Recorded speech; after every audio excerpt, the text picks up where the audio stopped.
বাংলাদেশিদের কাছে ঘুরছে বিপদে মালয়েশিয়ান পুলিশ।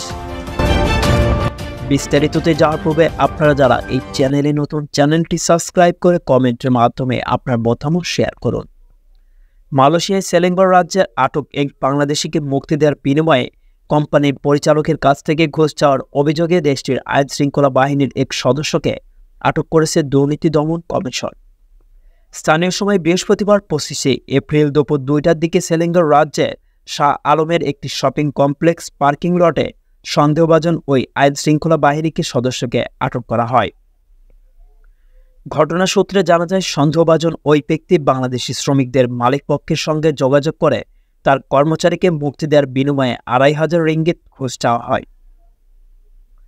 গত সপ্তাহে সেলেঙ্গর রাজ্যের শাহ আলমে ইমিগ্রেশন পুলিশের অভিযানে ওই বাংলাদেশি নাগরিককে আটক করা হয়। দুর্নীতি দমন কমিশন আইন 2019-এর ধারা 16A-B এর অধীনে মামলাটি তদন্ত করা হচ্ছে। আটক আইন শৃঙ্খলা বাহিনীর সদস্যকে রিমান্ড আবেদনের জন্য শুক্রবার 26শে এপ্রিল শাহ আলম ম্যাজিস্ট্রেট আদালতে হাজির করা হবে। সংবাদে এই পর্যন্তই। পরবর্তী নিউজ আপডেট পেতে আমাদের সাথেই থাকুন। ধন্যবাদ।